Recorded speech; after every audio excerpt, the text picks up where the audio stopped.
Okay, guys, welcome to the Live Life, Live Free Wednesday night team training.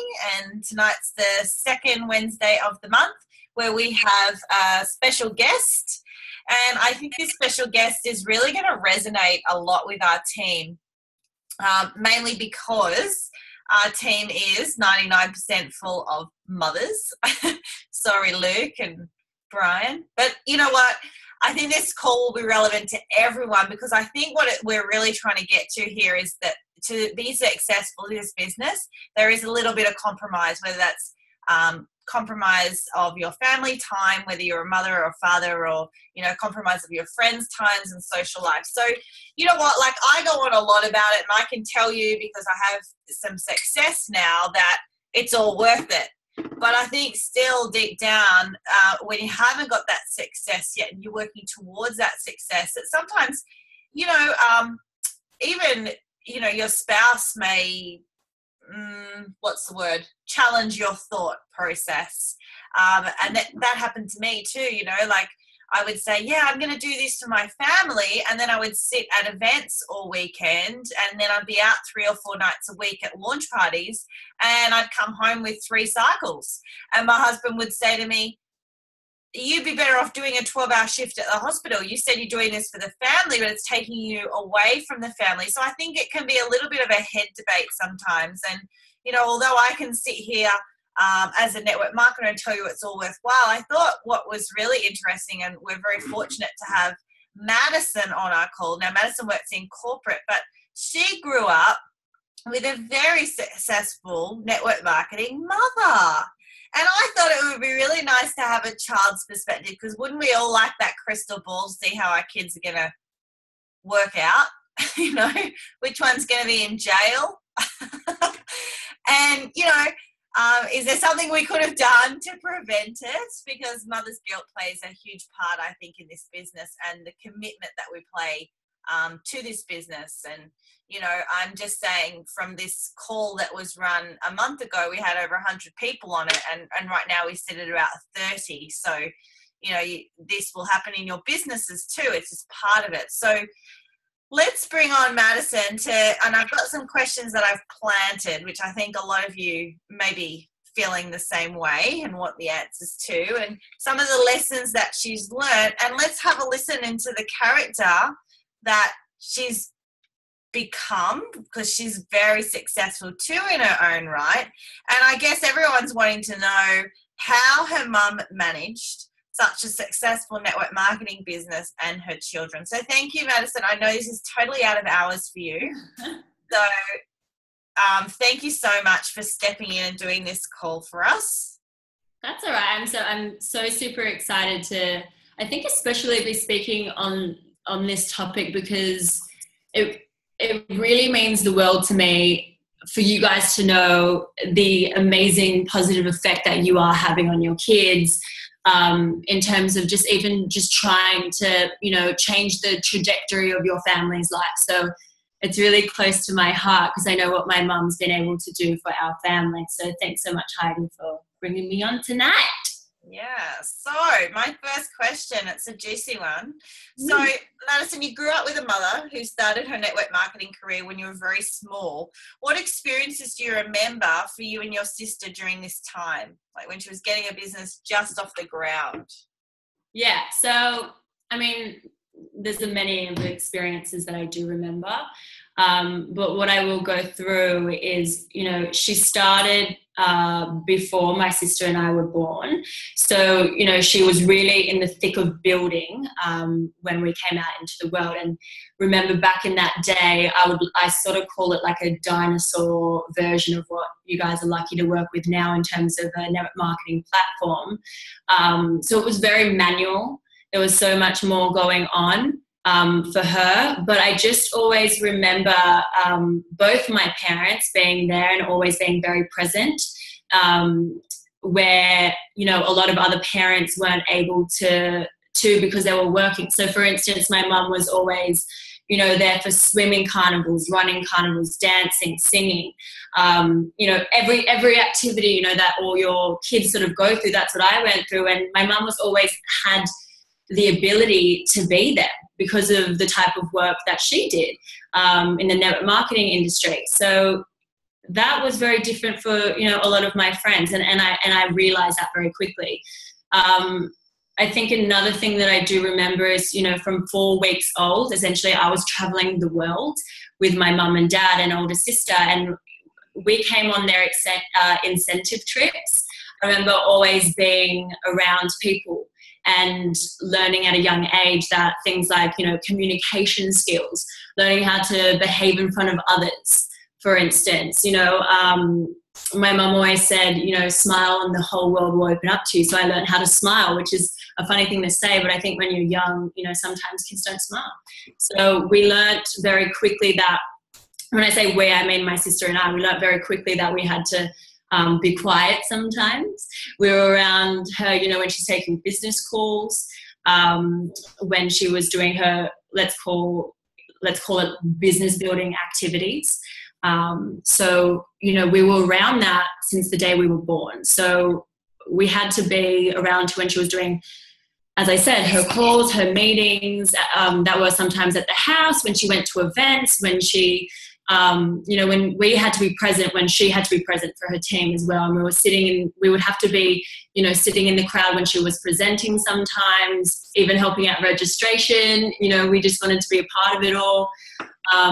We weren't at every meeting, but obviously, you know, when we were allowed, we acted as though we were a family unit. So, I mean, I'm not going to go into too much more because I'll give away all the other answers to these questions, but the biggest point I think from all of that is the presence of my both my parents, but especially my mum, in terms of all my experiences growing up. Yeah, you touched on something. I was just like writing down like how many countries my kids have been to, and in 4 years that I've done this business, they've been to 5 countries. Yeah. Which is huge. Like, they're so young, Hides, you know, and I mean, I'll go into it more with some of my other points. I don't want to ruin it, but yeah. No, like all good network marketers, and like you said, in the dinosaur age, perhaps where we didn't have Facebook and Messenger, she was on the phone a lot, right? Yeah. So how did she manage you and your sister? Like, what was some of the, you know, sometimes I've like had to shut the office door whilst they're screaming on the other end and act all professional, but you know, what can you remember? How did that work? So she set up clear boundaries with her team, because many of them had families too, right? So no one has to let this business, in a sense, or isogenics take over your whole life. I always remember her saying, you control the business doesn't control you. And that's like ingrained in my head from a young age, right? So when I speak about boundaries, she would do, you know, like a 9 to 3 day. She would be open for calls and meetings. Whereas, you know, for instance, if we went to preschool or, you know, we were at school after, you know, 3 p.m. when we were home, she would be not available to phone calls. She was quite strict on that because she was helping us with homework whilst cooking dinner, for instance. So really leveraging her time in that sense. But when we were done, my dad would be home and we would be reading or doing something, TV, you know, whatever kids do. And she would be on her team calls or out at events. And I think the biggest thing is that we were very disciplined from day one, and we knew that there were ramifications for being naughty or breaking rules. We knew we weren't meant to cross the line. And kids always, you know, want something, so we wouldn't get what we wanted, you know, if we were naughty. That's essentially what it was. Yeah, big rules. Yeah, I think it's good to teach kids boundaries, right? 100%. You need them in all aspects of your life, I guess. Yeah. So maybe like your business doesn't rule you, maybe your kids don't rule you. So, you know, your dad also, like, to throw a spanner in the works, he went back to study and then he's very successful in his own career. So I guess you've got like a very successful mother and a very successful father who are both, you know, very successful in their own right. What did they teach you about success? I love this question. I remember when we were growing up, we always seemed to have like a common goal, so like a common family goal, and then we had our own separate goals. So, you know, my sister always wanted something, and so did I, as we all do. And so, for example, a common goal would have been something like a trip to Disneyland, or a pool in the backyard, go to a holiday resort, something that, you know, everyone in the family in essence benefits from.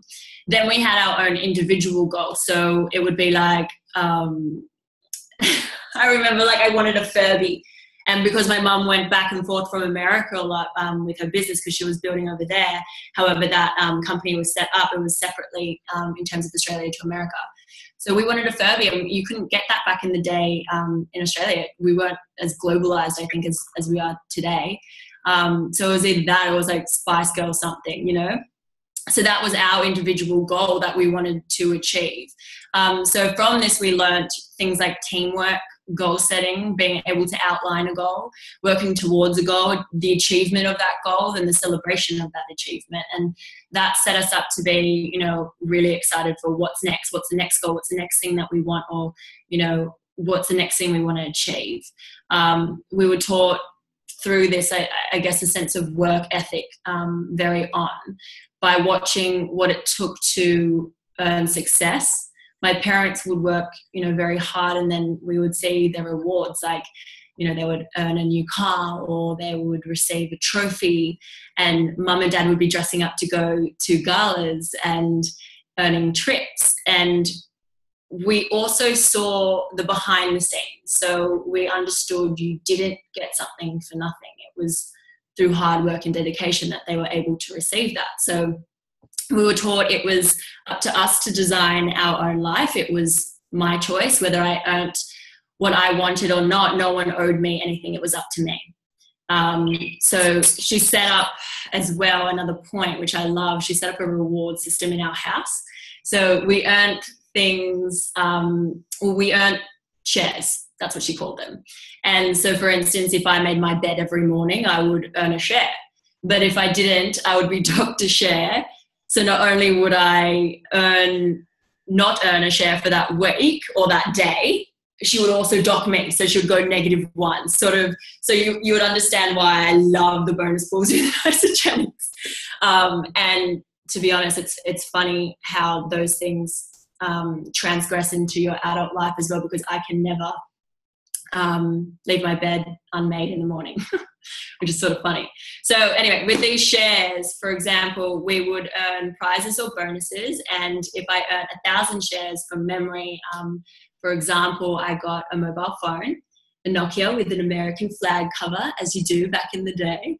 And for bonuses, I would get cash. And she was really, really savvy in the fact that she, you know, in the sense that when I received something like a mobile, my mum actually would put on the side in, you know, real life, 1,000 real life shares in my name as well. So as you could imagine, the value of money became very relevant for my sister and I, and what it took to earn.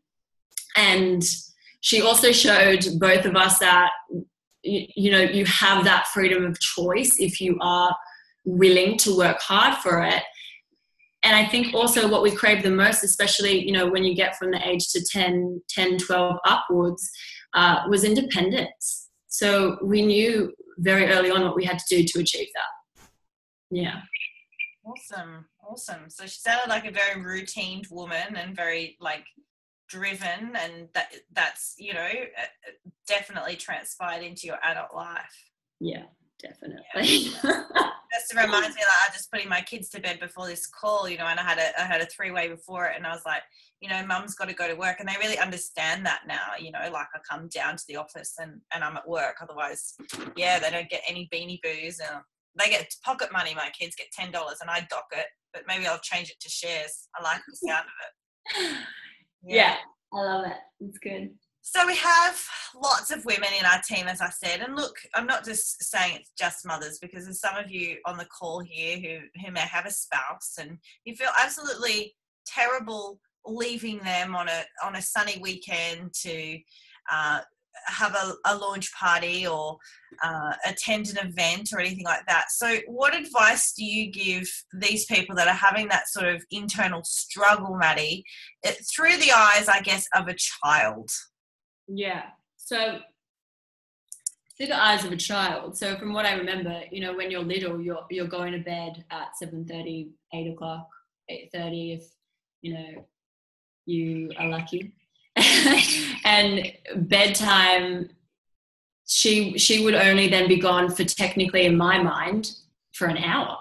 And if she wasn't putting me to bed, it was my dad putting us to bed. So it didn't really faze me in that sense. And if we happened to say, let's have, like, we had a babysitter, well, that was fun because that meant that usually we would get to stay up another half an hour, right? So, you know, she wasn't out every night, and it was the odd occasion if she was out a couple of nights in a row. And it was just like, I think what you just said, Heidi, is that, you know, as a child, you get used to routine. So as long as that routine would go on, be it from, you know, someone guiding us, and that someone being either my dad or my grandparents or a babysitter, well, life sort of went on as usual. So we didn't care, you know, that's just how it was, and it was fine.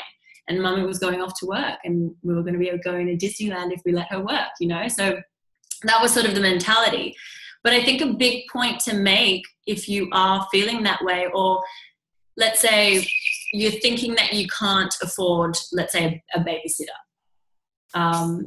you need to look at it in the sense of you can't afford not to, because that loss will be so much greater. And let me make the point a little bit more clear. So it's not a matter of how much a babysitter or some kind of house help, so let's say, you know, a cleaner or a cook or a gardener, may cost you. It's how much you are going to lose by not having that help.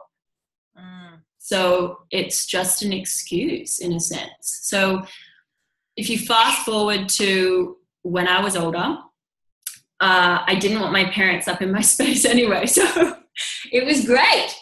And it was only a couple of hours and then they were back, you know, or my mum was back, or my dad was always present, or whatever it may be. And, you know, it's always different in different households. But to be honest, when my parents went away as well, like if they went away for a couple of weeks for like an incentive trip or whatever it was, I was proud. I like got to go to school and boast about where my parents were going. You know, it might have been Hong Kong, India, South Africa, like wherever, you know, the incentive took them.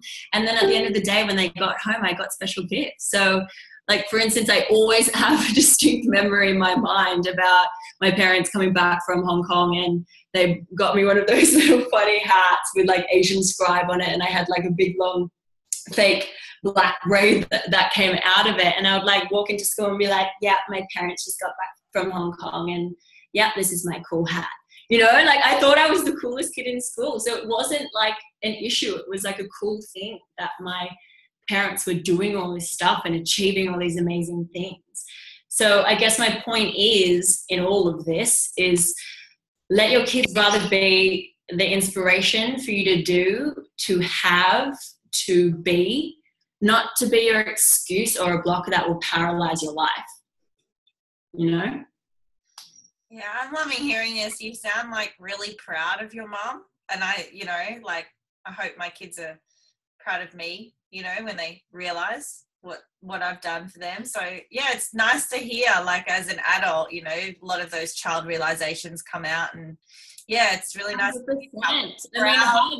Heidi, I messaged you today and I was like, oh my gosh, I was going through these questions and I was like, you know what your parents do for you, but like, holy shiznit. Like I was like, oh my God, like I really understand now. And I think talking to all you amazing, you know, women and men, I don't want to leave men out of it, but you just have no idea what you're going to do. You're going to change, you know, your whole family and maybe the next generation and the generation after that. And you don't understand even the effect that you can have, the positive effect that you can have on your kids. It's crazy. Oh, yeah, it gets me all excited again. So, you know, were you aware of your mother's schedule? Was there sort of like a set roster that she did, and obviously then things came up at Hock. How did she teach you to understand those sort of boundaries? Like, for example, you know, sometimes, like, and I do try and block out my diary from like 3 till 7 when I'm doing like kid stuff, but you know, someone really needs a 3-way call, then I'm still growing my business, so I'm actively going to take that call, you know, if it's really important. So how did your mum teach you those sort of boundaries when things kind of cropped up at Hock? So I was thinking of this and I was like, lol, the first thing that came to my mind was my mum had this like funny eyebrow thing that she would do. She would like lift, like we called it the evil eyebrow, and we'd be like, ah, like, stop, we're going to get in trouble. That means like, that's the boundary. That eyebrow lifts, and we knew. So as I said before, like we were quite disciplined. There was always a repercussion for something we did that was bad. We would lose like a privilege that we had, like for instance, if, you know, by a certain age, even like older, if we were going to be able to go to, let's say, the movies with our friends, or we're going to, you know, Westfield to meet up with the friends, we wouldn't do that. We wouldn't get that if we, you know, didn't let her work, or, you know, were annoying and banging on, you know, the office door or something. She would just take it away from us, whatever it was. Let's say we wanted to watch a certain movie that night. Like, we weren't going to get it if we were going to interrupt her. So we became, you know, really aware of that very quickly. And we also knew if we stopped her from working, we wouldn't get to do things like go to Disneyland or get a pool or whatever it was that we had in terms of our family goal at the time. But I actually asked my mum this because I did really want to give you some clarity on at least one thing that she would do. And I think a big thing, especially, you know, when your kids are at school, you know, K upwards, and for instance, you have school holidays. So it's so great almost when they're at school. But, you know, the favorite time of year for a kid is when they're on holidays, but it's almost like a worse nightmare for a parent or a mum. And you keep thinking, like, what do I do now? How am I supposed to build the business? How do I have like that spare time, for instance? And what she would do is she would bargain with us. So for instance, if she would say, if you give me from 9 till 12 today to work, then, you know, we'll go to the movies in the afternoon, or we'll go shopping, or whatever we wanted to do at the time. And you know, we would go to our friend's house or have friends over, but if we disrupted her, we didn't get to go. We didn't get to go do the thing that we wanted to do in the afternoon. So I guess out of this, I personally became a very good negotiator for what I wanted. But she would do things like, you know, she would set up on her voicemail, for instance, that it is school holidays. So be aware that like she'll get back to you between these times, you know, let's say it was 9 and 12 tomorrow.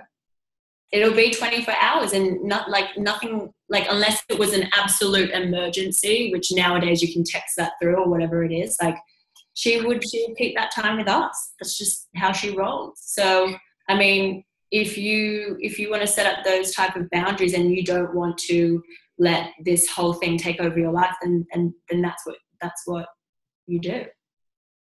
Awesome. I love it. Bargaining. Always negotiating with our children. Always negotiating. So this is my favorite question. You know it's coming. So take your mum to school day. What do you tell your friends or your class that your mum's job is? So I actually didn't have to think very, very long on this one. And I came to what I know I used to say. And literally that was, my mum helps people make their lives better. And then I also would add in, like, she's a motivational speaker. But I think the whole point, and I mean, you saw it before, Hides, and it transgresses through someone, is the fact that no matter what I said, no matter what a child in essence comes up with, I think when they're so proud of their parents, and I know I'm so proud of my parents, as I said, and especially my mum. So no matter what we would come up with, I think that would shine through to people, friends, you know, other parents, teachers, I think more than anything else. So it didn't matter, I think, what I said, as long as I came through so proud of what she is doing for me, you know? Yeah. So. Yeah, I bet your friends were all jealous of where you went on holidays as well, right? I honestly have no idea, but probs, let's be honest. Yeah, my poor mum, she couldn't even take me to Port Macquarie, and now I'm taking my kids to Disneyland for their 5th birthday.